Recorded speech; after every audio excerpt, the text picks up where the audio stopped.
maior goleada contra o São Paulo em clássicos na história do Allianz Parque, ultrapassou esse rival também em número de vitórias na história do Campeonato Brasileiro. Agora são 701 vitórias na história do Palmeiras contra 700 do São Paulo desde a fundação do Campeonato Nacional. Queria que você falasse da sua leitura do jogo de hoje, um 5-0, como que foi essa preparação do Palmeiras, porque dentro de campo a gente viu um time muito superior, principalmente também na parte física, né? O Palmeiras parecia que tinha 12, 13 jogadores em campo, vencendo praticamente todos os duelos contra o São Paulo. Foi um jogo em que preparamos bem. Esta equipa tem esta capacidade de resiliência muito forte.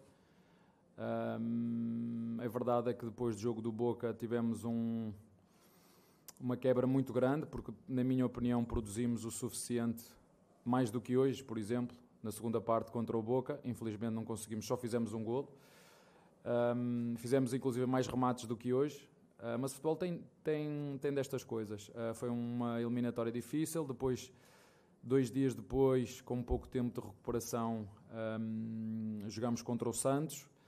Na minha opinião também um resultado que não foi justo, volto a dizer, pela primeira parte que fizemos, pelo número de oportunidades que falhamos, e o nosso adversário com 3, 4 remates conseguiu fazer 2 golos, ganhou. Isso de facto deixou-nos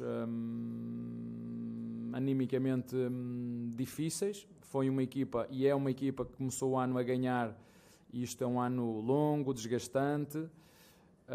Mas é isto, esta equipa é resiliente, fez um belíssimo jogo no último jogo, uma equipa consistente, com muitas oportunidades, com muita chegada à área. Hoje fizemos 6 golos, um deles anulado, com muito volume ofensivo, com consistência defensiva, e é isso. Acho que foi uma vitória justíssima. Abel, boa noite. Para quem gosta desses debates mais teóricos e táticos, né, tem um debate muito extenso sobre jogo posicional e jogo mais funcional, né? E o Palmeiras, principalmente no ano passado, mas acho que nesse tempo todo, é um bom exemplo de um time que faz um ataque, uma construção mais posicional e que consegue envolver o adversário. Como a gente brinca, jogo posicional não é jogo de pebolim, que o cara fica parado esperando a bola chegar até ele. Tem uma movimentação, mas uma movimentação mais ordenada.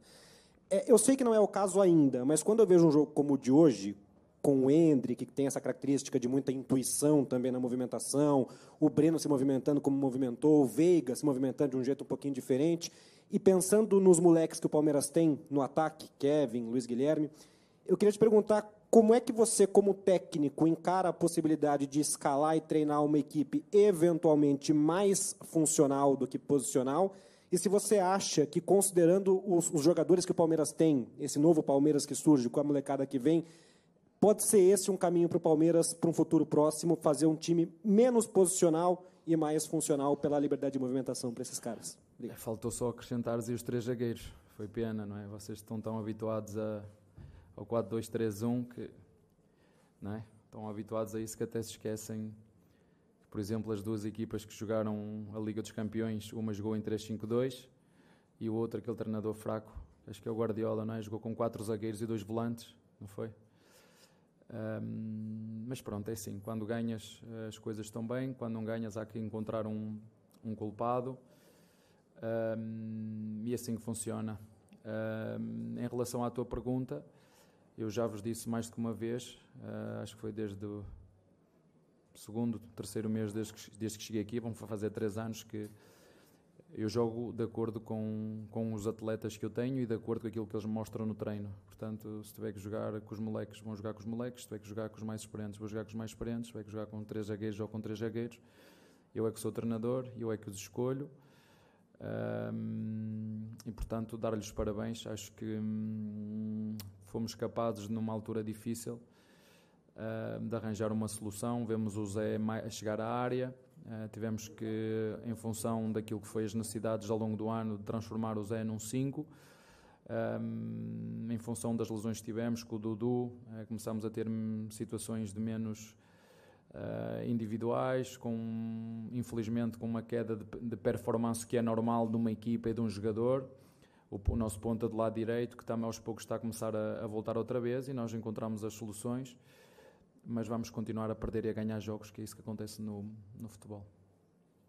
Boa noite, Abel. João Quer, do Verdazo. Hoje o Palmeiras foi para o intervalo já vencendo por 3-0, que já era um resultado excelente. E considerando que tem jogo já no sábado contra o Bahia, poderia ter tirado o pé no segundo tempo e se poupado. Mas hoje, além dos 3 pontos, era importante para o time recuperar a moral, recuperar a autoestima e a confiança da torcida, né? Então, eu queria entender como que foi essa conversa no intervalo, se houve algum papo nesse sentido, para que os jogadores voltassem ainda motivados para conseguir ampliar o placar. Obrigado.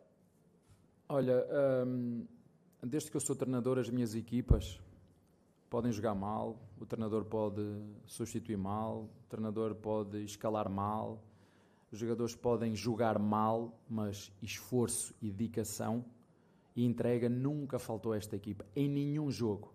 Em nenhum. Nem contra o Santos, nem contra o Boca, nem em nenhum. Mesmo nas derrotas, lutámos até o fim. Mas, como te disse anteriormente, a cultura de um país ela não se muda de um dia para o outro, ela muda-se com décadas, com tempo.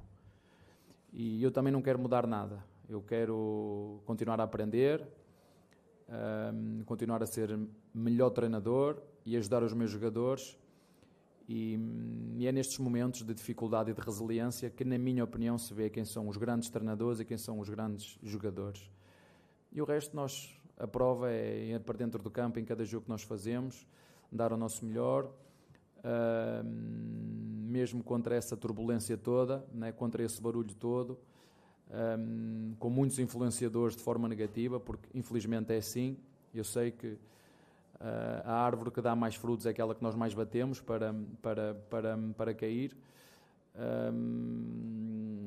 Nem eu, nem o Palmeiras nos últimos 3 anos estava habituado a perder como perdeu nos últimos, mas isto faz parte não só da história do Palmeiras, ganhou umas e ganhou outras, mas nunca ganhou tanto de forma tão consecutiva. Não sou o que eu digo, são factos. Mas o que mais me enche orgulho é que, mesmo em momentos difíceis, nós sempre mantemos a união dentro do CT, sempre procuramos trabalhar no sentido de dar a resposta no jogo seguinte. Nem sempre foi possível, em 4 jogos, como te disse, perdemos em cada jogo, mas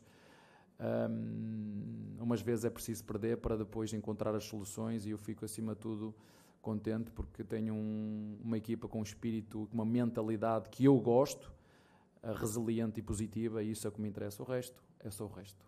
Tudo bem, Abel? Boa noite. É inegável que foi uma das melhores partidas do Palmeiras na temporada e me lembrou bastante, talvez, os seus melhores momentos aqui com um time muito vertical, né? Um time com 2, 3 toques, já chega na cara do gol. O segundo gol é exemplo claro, né? O Mike ajeita uma bola, o Rios já coloca o Breno na cara do gol. E isso talvez tenha sido uma marca de outra hora do seu trabalho, e que é inegável que as chances elas são criadas. Você fala em resiliência, mas eu queria entender, foi alguma coisa diferente que aconteceu, ou as peças que você escolheu para formar esse jogo deixou esse Palmeiras mais vertical e mais agressivo? Eu já disse, eu sei que todos vocês têm um quê de treinador dentro de vocês, não é? Querem ser todos treinadores, têm todos grandes ideias, não é? Gostam de escalar as equipas, os times, na vossa cabeça funciona sempre, não é? Contra o Boca devíamos ter jogado, mas nós jogámos na segunda parte contra o Boca como devíamos ter jogado, segundo vocês. Nós jogámos contra o Santos como devíamos ter jogado, como vocês disseram, e perdemos. E a seguir jogámos contra quem? Que perdemos 4 seguidas. Grêmio. Atlético Mineiro, com as vossas ideias, entre aspas, e perdemos na mesma. Portanto, é mais fácil estar com o microfone na mão e falar o que quer do que estar aqui. O que nós temos que fazer há jogos que correu tudo bem, hoje foi um jogo que correu tudo bem. É verdade, fizemos um grande jogo contra um dos nossos rivais, e a minha função aqui dentro é olhar para os jogadores que temos, tentar encontrar soluções quando temos jogadores lesionados, que foi o caso, como vocês sabem. O Dudu lesionou-se, infelizmente, no momento crítico do ano. Tivemos que arranjar aqui uma solução para a posição de 5. Hoje vimos o Zé com outra dinâmica. Eu disse-vos isso em outros momentos, que nem sempre o Zé foi convidado a fazer uma posição que não era a melhor, mas ninguém me garante que ia ganhar se contra o Boca se fizesse de maneira diferente, como fiz na segunda parte. Se fizesse o que devia ter feito na segunda parte do Boca, que foi o que fiz contra o Santos e perdi. Portanto, no futebol não há garantias de nada. E, portanto, o importante é que os meus jogadores joguem jogar, procuram dar uma resposta e serem fiéis àquilo que o treinador pede. Hoje, o primeiro golo e o segundo golo são desenhados para aqueles que falam em relação aos cruzamentos. É assim que se mais fazem golos. Agora tem que ser bons cruzamentos, é caprichar nos cruzamentos de qualidade. Combinações interiores como aquelas que fizemos, que surgiu, por exemplo, na segunda parte em que o Veiga recebeu entre linhas, deu no Hendrick, depois a seguir o Hendrick passou ou cruzou para o Rony, que chegou um bocadinho atrasado. Eu particularmente gosto muito de jogar com 3 zagueiros. Este é o meu sistema de eleição, o meu sistema favorito, mas nem sempre, se tivermos jogadores, um Dudu na tua equipa, não vou metê-lo onde, não é? Temos que nos ajustar aos jogadores que temos. Portanto, fico feliz por os meus jogadores entenderem e por terem mente aberta de perceber que 3 zagueiros pode ser uma equipa altamente agressiva, uma equipa altamente vertical, uma equipa altamente ofensiva, como foi. Nos últimos 2 jogos com 3 zagueiros fizemos 7 golos, não sofremos nenhum. E vamos continuar a fazer o nosso trabalho. Abel, você falava 3 zagueiros, né? E o Luan entrou, né? E muitas vezes ele vai à frente ali como se fosse um camisa 5, com um volante.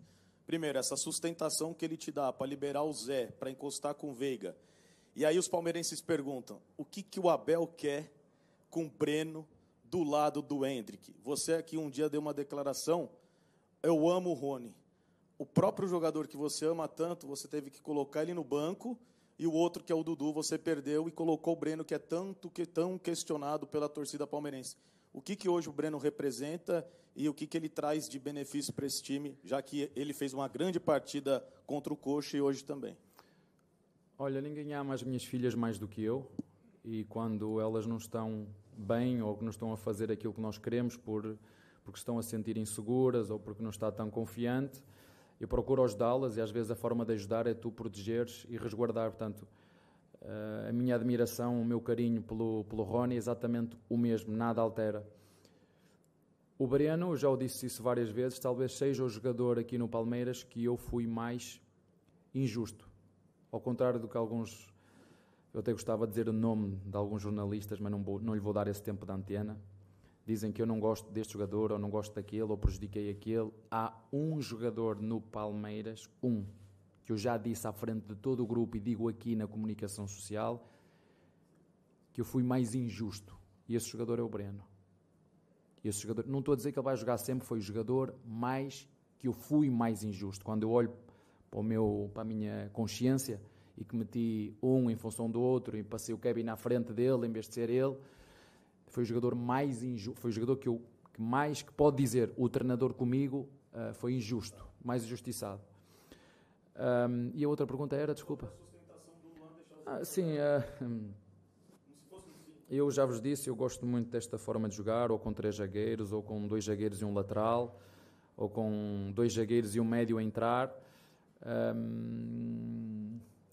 E às vezes é preciso chegar a uma cultura onde estão habituados, como disse, a falarmos de tática num país como o Brasil é muito difícil, porque 3 zagueiros, por isso é que vejam os melhores treinadores, o melhor treinador do mundo jogou com 4 zagueiros na final da Libertadores, contra uma equipa com 3, mas o mais importante é que os jogadores acreditam no treinador, o treinador acredita nos jogadores, são resilientes, sabiam que não iam ganhar sempre, e têm que estar orgulhosos, porque quer muitos queiram ou não, eles já escreveram a história neste clube, têm um legado e vamos deixar um legado de muitas conquistas ao longo destes 3 anos, inclusive neste ano, e vamos procurar um jogo de cada vez até ao fim, ganhar o próximo, que esse aqui é o mais importante, e que os meus jogadores se consigam divertir dentro do campo, e contamos com a ajuda dos nossos torcedores, porque de facto neste tipo de jogos temos que ser nós a puxar por eles, e acho que hoje foi a minha equipa que puxou